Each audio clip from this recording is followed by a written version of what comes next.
ស្រងលីនឹងសំលេងទាំងភ្លេងស្រងតើមានមនុស្សប៉ុន្មានអ្នកស្ដាប់លឺ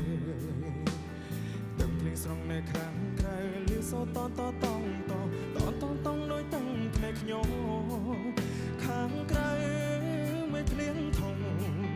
ខាងក្នុងយំនាងឯទាំងភ្នែកខ្ញុំហូរលេទ្រង់ហើយនួយខ្ញុំកំពុងតែយំឯមេឃក៏យំប្រណាំងខ្ញុំយំតើមេឃយំរឿងអ្វីដែរខ្ញុំយំព្រមបានគូខ្ញុំទៅខ្ញុំយំឬមិនយំព្រមបានស្នេហ៍ដែរក៏ហងខ្លួនឯងថាគេមិនចោលយើងទេ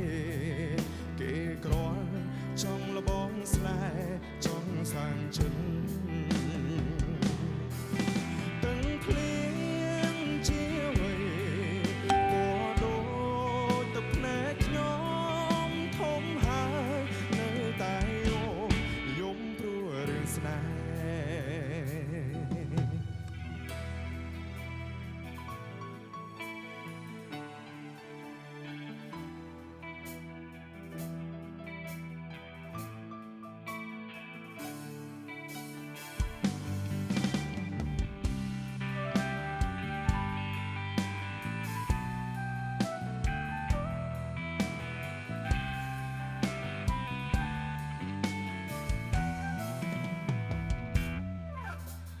សំលេងទឹកភ្លេងស្រងលីនឹងសំលេងទឹកភ្លេងស្រងតើមានមនុស្សប៉ុន្មានអ្នកស្ដាប់លឺ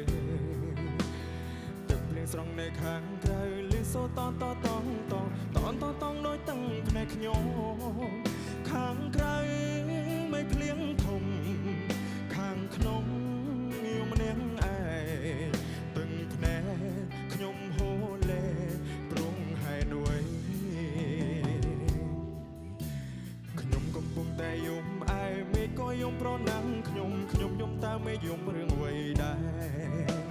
ខ្ញុំយំព្រមបានគូខ្ញុំទៅខ្ញុំយំឬមិនយំព្រមបានស្នេហ៍ដែរក៏ហង